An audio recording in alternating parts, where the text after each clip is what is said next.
श्री शिवाय नमस्ते भीम दोस्तों, स्वागत है आपका आपके अपने चैनल शिव भक्ति मार्ग में। सबसे पहले शिव भक्ति मार्ग के दर्शकों को सावन मास की ढेर सारी शुभकामनाएं। महादेव आपके जीवन में समस्त खुशहाली प्रदान करें और आपकी समस्त मनोकामनाओं की पूर्ति करें। आज की वीडियो में हम जानेंगे हम सावन मास में बहुत कम समय में भगवान का पूजन किस प्रकार कर सकते हैं और कौन कौन सी हमें तैयारियां पहले ही कर लेनी है, ताकि गृहस्थ जीवन में यदि हमारे पास में समय नहीं है या हम ऑफिस जाते हैं या हम कार्यरत हैं तो हम किस प्रकार से भगवान का जल्दी से पूजन कर पाएँ, जो कि हमारा टाइम भी वेस्ट ना हो। क्योंकि क्या होता है, समय बहुत अनमोल है। उसी समय को देखते हुए हम कई बार भगवान का पूजन कर ही इग्नोर देते हैं या कई बार समय के अभाव में हम विधि विधान से पूजन कर भी नहीं पाते हैं।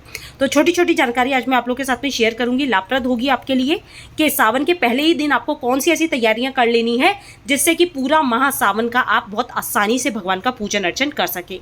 तो सबसे पहले तो जान लीजिए, इस तरह का प्लास्टिक में आपको ये जो सामग्री रखने का ये जो बर्तन है ये आपको मिल जाएगा। स्टील में भी मिल जाता है, ये प्लास्टिक में भी मिल जाता है। ठीक है, तो सबसे पहले आप इसे जरूर खरीद लीजिएगा, चाहे तो स्टील का, मेरे पास दोनों है। यहाँ पर आप देख पा रहे होंगे रोजाना की पूजा की वस्तुएं मैंने यहीं पर एक जगह इकट्ठी कर ली है ताकि मुझे रोज रोज सामान ना निकालना पड़े। यहाँ पर अक्षत है, यहाँ पर ये जो भस्म होती है वो है, काले तिल है, ये शिवलिंगी, नागकेशर और सूखी हुई भांग है, जिसे मैंने तीनों को मिक्स कर लिया है क्योंकि रोजाना चढ़ाई जाती है। इसमें काले तिल मिला लिए हैं। इसके बाद में जो आप देख रहे हो सफ़ेद पाउडर जैसा, ये है अबीर और ये है गुलाल। ये सारी चीज़ें हम महादेव को रोजाना अर्पित कर सकते हैं और सावन में विशेष तौर पर अर्पित की जाती है। ठीक है, तो ये इस तरह का पात्र आप ले आइएगा। इसके बाद में रोजाना की पूजा में जो मुझे मुख्य चीज़ों का प्रयोग जो मैं करती हूँ, सबसे पहले यहाँ पर मैंने आरती की जो भी मेरे पास सामग्री है, जैसे कि आप देखिए यहाँ पे कपूर मैंने रख लिया है, ये गंगा जली है जिसमें मैंने थोड़ा सा गंगा जल भर के रख लिया है। ये आपको छोटी सी इत्र की शीशी दिख रही होगी, यहाँ पर मैंने रुई की गोल बातियाँ रख ली हैं। ये जनेऊ नहीं है, ये रुद्राक्ष की छोटी सी माला है जो कि मैं भगवान को अर्पित करती हूँ पूजा करने के बाद। ये मैंने हाथ से ही बनाई थी। इसके बाद में जो आप कच्चा सूत देख रहे हो ना, इसे आप 7 बार लपेटकर जनेऊ के रूप में भगवान को पहना सकते हो रोजाना। और ये जो आपको दिख रहा है ये है वस्त्र रूपी कलावा, जिसे मैं रोज भगवान को अर्पित करती हूँ। तो मैंने सारी चीज़ों को एक जगह रख लिया है ताकि मुझे रोजाना दौड़ भाग ना करना पड़े, क्योंकि समय कई बार नहीं होता है हमारे पास उतना जितना हम। और यहाँ पर आपको ये जो छोटी छोटी मैंने तोड़ कर रख ली है क्योंकि इसमें आ नहीं रही थी, ये है धूप बत्ती। और यहाँ पर अगर मुझे रोजाना फल भोग नहीं मिले तो मैंने यहाँ पे मिश्री रख ली है जिसका भोग मैं भगवान को रोजाना लगा सकूँ। ठीक है, तो ये थी साधारण चीज़ें। अगर आप इस तरह से करके रख लेते हो ना एक ही स्थान पर, तो आपको रोज दौड़ भाग नहीं करनी पड़ेगी।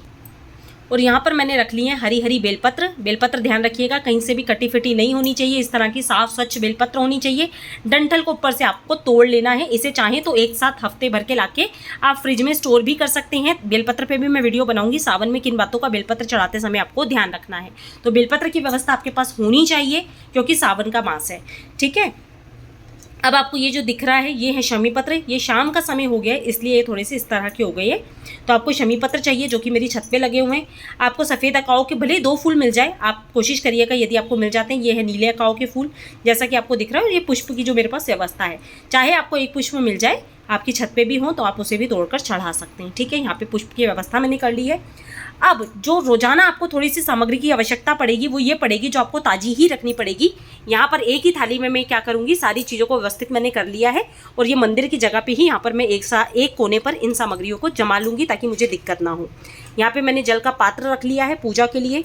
ये दीपक अखंड ज्योत के लिए रखा है। जब हम पूजा की शुरुआत करते हैं तब हम एक दीपक प्रज्वलित करते हैं।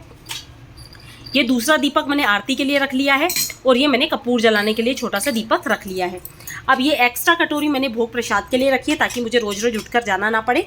जल भगवान के लिए मैंने आज पूजा के लिए रखा है, भोग के लिए ये आचमनी के लिए जल रख लिया है। ये है कच्चा दूध, इसमें मैंने शक्कर भर ली है।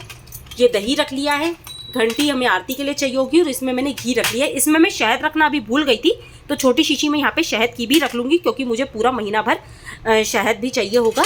और ये मैंने रख लिए है श्रृंगी, से बोला जाता है महादेव का इस पात्र से अभिषेक किया जाता है। ठीक है, तो आपके पास श्रृंगी हो तो ठीक है, नहीं तो जल के पात्र से भी आप पतली धार से अभिषेक कर सकते हैं। वैसे इससे अभिषेक करना बहुत ज़्यादा अच्छा माना जाता है, इससे आपकी धार टूटती नहीं है, इसलिए श्रृंगी का प्रयोग किया जाता है। और ये मैंने चम्मच वगैरह रख ली हैं। सब भगवान का सामग्री मैं एक ही जगह पे रखूँगी। बस मुझे रोजाना के लिए जो चीज़ें चाहिए होंगी ना, वो मुझे कच्चा दूध, ये मैंने गाय का दूध लिया है। ठीक है, चांदी का पात्र है ये, इसलिए मैंने इसमें रखा है। तो कभी भी तांबे के पात्र में आपको दूध नहीं रखना है। और यदि आप पंचामृत की व्यवस्था रोज नहीं कर पाते हो तो केवल कच्चा दूध चढ़ा दीजिए, या केवल जल चढ़ा दीजिए, या केवल गंगा जल चढ़ा दीजिए। जैसी आपके समय आपको मिल जाए वैसे आपको पूजन कर लेना है।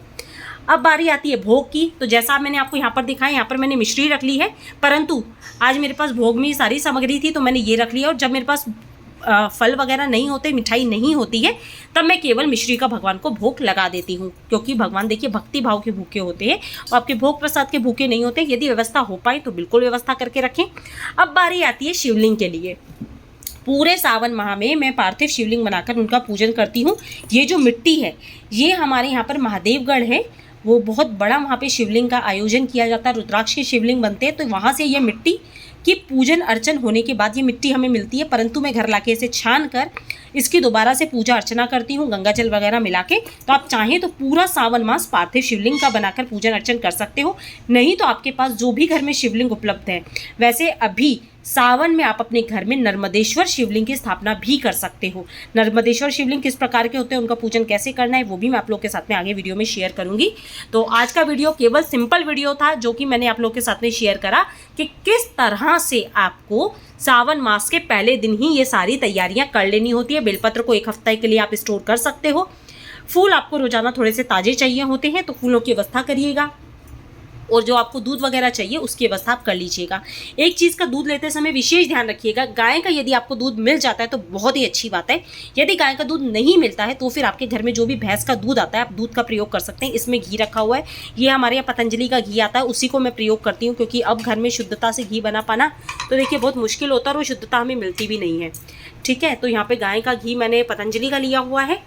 दूध मेरे पास गाय का ही था, हमारे यहाँ रोज दूध आता है। यदि आपको दूध नहीं मिलता तो फिर भैंस का लीजिएगा, परंतु पैकेट वाले दूध का प्रयोग मत करिएगा। आप केवल जल चढ़ा लीजिए या फिर गंगा जल चढ़ा लीजिए। ठीक है, तो ये सारी सामग्री आप लोगों के साथ में मैंने शेयर करी। और एक चीज़ का विशेष ध्यान रखिएगा, जब भी आप पूजा अर्चना करें तो पहले ही सारी चीज़ों को आप एक साथ लेकर बैठें, ताकि बीच बीच में आपको उठना ना पड़े। चाहे तो आप प्रदोष काल में पूजन अर्चन कर सकते हैं, चाहे तो सुबह स्नान करके पूजन अर्चन कर सकते हैं। नहा धो के स्वच्छ कपड़े पहने और मांग में सिंदूर, यदि महिलाएं पूजन अर्चन कर रही हैं तो हाथ में चूड़ी वगैरह, भले आप इस तरह की 2 चूड़ी डाल लीजिए, सिंदूर वगैरह लगा के आप फिर ही पूजा करने बैठे, तभी आपकी पूजा पूर्ण मानी जाती है, यदि आप सुहागन स्त्री हैं तो वीडियो अच्छा लगा हो तो वीडियो को लाइक करिएगा। वीडियो यदि लाभप्रद रहा हो तो अपने अन्य प्रियजनों के साथ भी ज़रूर शेयर करिएगा। मिलते हैं अपने नेक्स्ट वीडियो में, तब तक के लिए श्री शिवाय नमस्तुभ्यं, जय माता रानी दोस्तों।